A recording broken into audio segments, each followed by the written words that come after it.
Maybe we just need to be reminded it's not the hours you put in. It's what you put in the hours that count. A guy comes home at night, exhausted, falls into the chair, and it's not been going. Here's the key. Don't mistake movement for achievement. Little cares, little duties that cheat people out of big opportunities. And it happens every day. And I don't know what to do about it. Some people have the incredible ability to major in minor things. Learn to separate majors and minors. Here's something that requires minor time. Here's something that requires major time. Busy, that may not be the deal. That is the doing. Some people are busy all day long doing figure eights. I mean, they're not making much forward progress. Keep coming back around where they started. The critical moment in a salesperson's career is when they are directly interacting with a potential customer. That's what we call major time. On the other hand, the time spent traveling to meet the prospect or making plans for the meeting falls into the category of minor time. When you're face-to-face with the prospect, that's major time. Conversely, tasks like organizing files on the prospect or contemplating future interactions are considered minor time. It's important to prioritize and focus more on major time activities to maximize success in sales. Here's major time in the presence of. So you've just got to arrange your sales career so that most often you're in the presence of, not on the way to, not keeping books on, not thinking about, not making records for, but in the presence of. When a salesperson realizes they've been investing too much time in less important tasks, it can significantly impact their earning potential.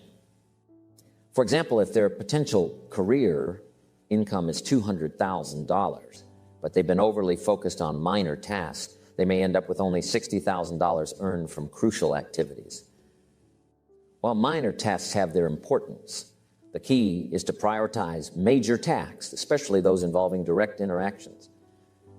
If you find yourself struggling with certain tasks, it's advisable to delegate them to someone more skilled instead of spending excessive time on them.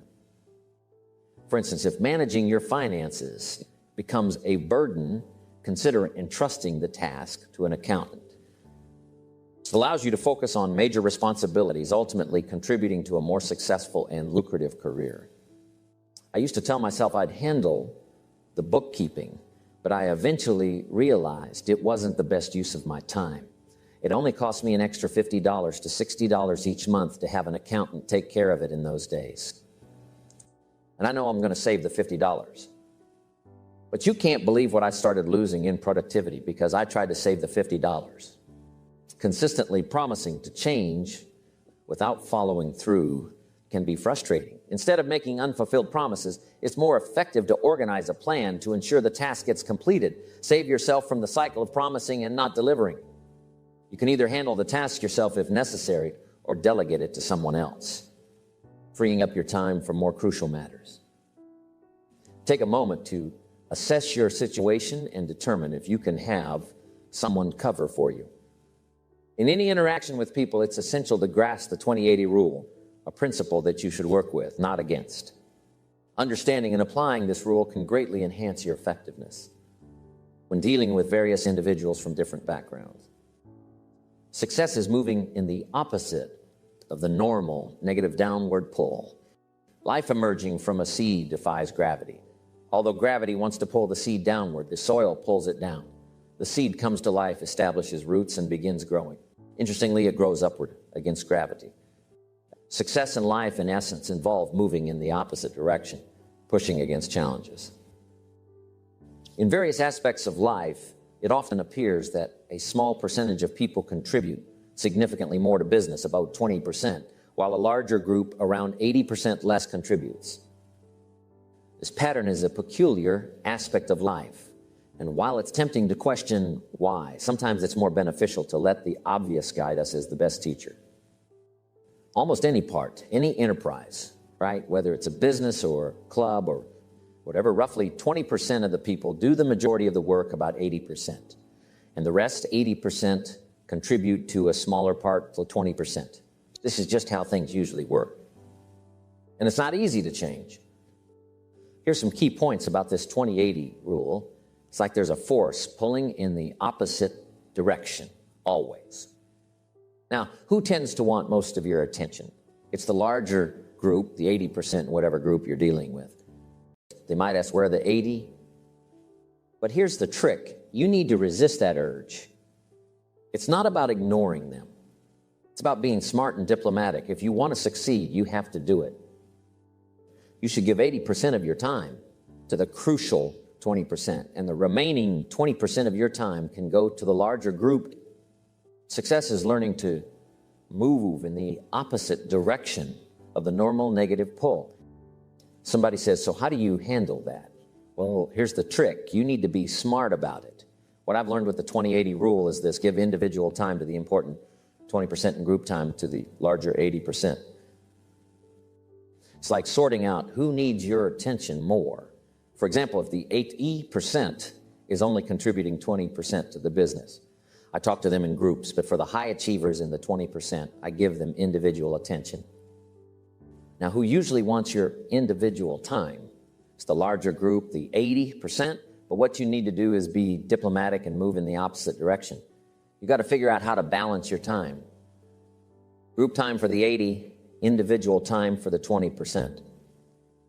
Every leader needs some listening time to understand what's happening. In your listening time, give 80% of your attention to the crucial 20% and 20% to the larger 80%. Usually the larger group wants more of your listening time, but you've got to be smart and focus on what really matters. So you just have to learn to be diplomatic, getting in charge, mastering the situation. This is the big challenge. I remember starting some companies a long time ago. I would begin the company, manage everything, but then things changed. Before I knew it, the company was controlling me. Around the second year, I realized, hold on. I used to be in charge, but now I'm not. I used to have control, but now it's controlling. This happens with companies or even your daily routine. The key is to take charge and decide, I'm going to manage my day and not let it get chaotic. It's easy to get distracted by things that use up time, and before you know it, everything is out of control. Guess what? It never ends. It's trying to balance your life with everything. Time management might be to step down to something easier that doesn't harass you with the constraints of time. To get into the top 5%, follow these steps. Make a detailed plan for how you'll spend your work time. We call it a game plan. Write down your future activities before you start doing them. When someone asks, what are you going to do in the next 6 months? Don't just talk about it, show them. It's easier for someone knowledgeable to spot mistakes and suggest changes when they see your plan on paper. It's tough to correct a conversation. That's why you should think on paper. Write down your game plan, priorities, and regularly review your goals. This way you can figure out how to use your time wisely. Whatever priorities you're focusing on, I used to be at work thinking about taking my family to the beach. We hadn't gone in a while, and my family really wanted to go. So at work, I kept thinking about the beach. Then I finally went to the beach with my family. I found myself thinking I should be at work. It got confusing and upset my family because I was physically at the beach, but mentally at the office. Here's what I learned. When you're at work, focus on work. And when you're at the beach with your family, be fully present there. Don't mix the two to avoid confusion and keep everyone happy. A little girl said to her mommy, Daddy never plays with me. He comes home, he's got this briefcase, and he disappears and works on his papers and tells me to go to bed.